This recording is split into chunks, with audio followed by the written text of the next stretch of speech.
It's some 12 minutes after 7 on the AM show. Now let's do some issues coming up, particularly from Parliament. We know that the minority has petitioned the Speaker to immediately recall the House to consider a motion for a parliamentary probe into the cash for seat scandal at the Ministry of Trade and Industry. Let's get more on this particular issue with my colleague Joseph Opoku-Gakpo, who's our parliamentary correspondent. He joins us via phone. Joseph, good morning to you. Good morning, Mama V. A very Merry Christmas. Good to have you back. You've really missed No, you have not. But I have. I have. Yeah, it's good to be speaking to you as well. And I hope that you're enjoying the holidays. You're off around this time, correct? I was around until yesterday, so my break takes effect today. And I hope to enjoy. We're on the same boat, so we will definitely enjoy it. But let's talk about Parliament. What's this issue of minority wanting Parliament to come back even though they're on recess? So the House is on break. They've been on break since December 22, and they are not expected to return until sometime around the 28th of January. Mm-hmm.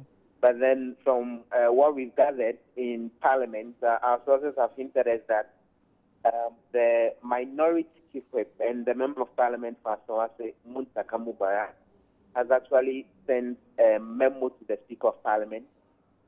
This memo was seconded by Samuel Okudeto Ablakwa, the member of Parliament for the North Zone constituency.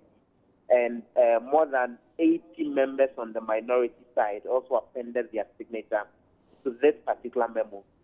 And in this, they are invoking Article 1123 of the Constitution and standing order 38, when it comes to the standing orders of Parliament. And they're asking that in pursuance to the provisions there, it says that at any point in time that the House is on break and more than 15% of MPs think that there is a matter at hand that is urgent and requires the House to reconvene to look at, they can send a petition to the Speaker to that effect, and the Speaker is obliged to respect that and go ahead and recall the House to come take care of whatever business the more than 15% of MPs are asking for. And so clearly they have the numbers. Virtually more than 90% of members on the minority side sign on to that document. And so that petition has gone to the Speaker of Parliament. And essentially, what they're asking for is that they think that this issue about the cash for seats that came up at the Ministry of Trade and Industry is something that requires a parliamentary probe, because we've heard from the President, and the Presidency has cleared Trade Ministry officials of any wrongdoing, but they think that they are not satisfied and they need to look further into that particular issue.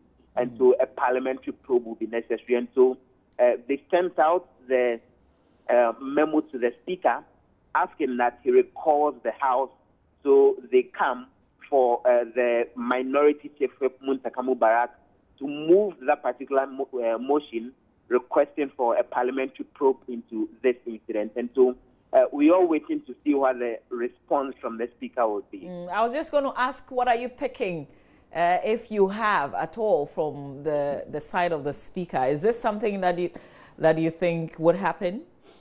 So, per the provisions in the Constitution and the standing orders of Parliament that I quoted earlier, it's actually mandatory. The Speaker virtually doesn't have a choice, because the provisions there state clearly that the Speaker shall recall the House once he receives any such petition and is signed by more than 15% of all members of Parliament. So he actually doesn't have a choice, as long as he's able to confirm the details of the petitioners and he's clear in his mind that more than 15 members of Parliament signed for this and their signatures are accurate and all. In fact, per the provisions of the Constitution and the standing orders, the Speaker has 7 days to summon MPs to return to the House.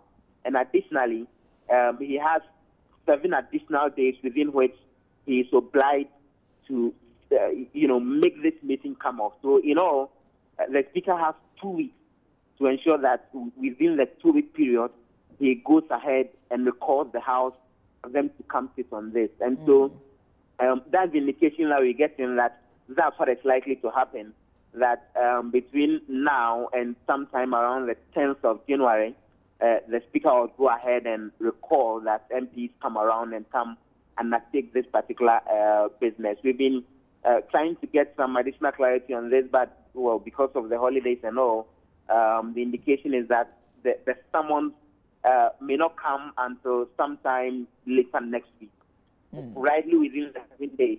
But then the expectation is that from now until the 10th of January, the Speaker will most likely summon the House to come back and sit on this particular issue. Joseph, we'll leave you to be picking some more information on the ground. But for now, we thank you for your time. That's our parliamentary correspondent, Joseph Opoku Gakpo. Also joining us for a conversation on this is political science lecturer at the University of Ghana, Dr. Bosman Eric Asare is joining us. Good morning to you, sir. Thank you for your time. Good morning to you and good morning to your viewers. Sure. So how far do you see this particular issue going? Would there be a probe? Will there be a parliamentary probe into this matter? Knowing politics in our country, I really doubt there will be a serious parliamentary probe which will try to find out whether some people actually did something wrong or not. But I think we must applaud the minority for such a move, because we are operating a democracy, we are operating a system based on the rule of law. So anytime you believe that certain things have not been done right, it's always important to resort to the appropriate process. So I think for the minority to petition the Speaker is a step in the right direction. Let's look at what the leadership of the Parliament in general will try to do in this regard. And as we are trying to entrench our democracy, I think it is only fair and proper that some of these issues are looked into, so that those on the majority side, those who are running the affairs of the executive, will be convinced that, oh, we didn't do anything wrong, and the minority will also be convinced that we are serving as a responsible opposition political party. But does it matter that the president has spoken to this and he's denied that there was any wrongdoing at the Ministry of Trades? I think we operate these three branches of government. We have the executive, we have the legislature, we have the judiciary. And those who made the allegations initially, they happen to be members of the legislature. So once you belong to Parliament, you are a member of Parliament, you believe that Parliament within our Constitution has the power of oversight to be able to ensure that certain things which were not done properly are investigated. So although the executive has issued a statement, the chief executive of the land has even commented on it that there was no wrongdoing. On the side of Parliament, there will be nothing wrong for Parliament to decide that we also want to have our own internal process. We want to use the available powers we have to be able to explore. And once that happens, I think there is nothing wrong. But we know in the nature of our politics, we are running a strong two-party political system, and it's as if they are bitter at each other's. These are sworn enemies who are at each other's throat. So at times it appears as if some of these things must also be done by the parliamentary institution. And once Parliament can do it and establish that no wrongdoing has been done, I think that makes it more credible, because the idea is that you look at a Parliament is made up of the NDC and the MPP. So once both NDC and the MPP people come together and they issue a statement that based on this and that, we believe nothing was wrongly done. And I think that becomes more credible than having the chief executive of the land or the executive branch officials who are mainly coming from one political party saying that there was no wrongdoing. But let's face it, sir, I mean, Parliament is still made up of NDC and NPP. And if there is a push, it will be majority whose views would be heard, or that's the will that will be done, really. So what do we expect? Do we expect anything objective at all to come from Parliament out of this?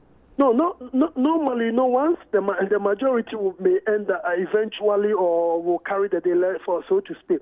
But the reality is that the minority will also have the chance to also issue certain statements regarding their findings, just like the court system. Once it's not a unanimous opinion and minority opinion, the majority opinion will be there, all right, but the minority one will also be there. And the good thing about Parliament is that although not all of them will agree, those who will disagree, they will have the right and the opportunity to also give reasons why they think certain wrongdoings, etc., was done. And when you compare that to the executive, it's only coming from one political party. So I think that for the proper running of the affairs of our country, you need the parliament that represents the viewpoints of all Ghanaians. We shouldn't forget that the parliament is made up of the totality of the Ghanaian people, whether NDC, independent, etc. Every constituency is represented there. So when they issue a statement, chances are that many people are going to think that, although it may have some partisan coloration, it appears to be more credible than when the statement is coming from an institution that is mainly made up of people who belong to a particular political party. But finally, just let's talk about what the president said for a minute. Is there anything wrong with the president commenting and speaking about the issue the way that he has done?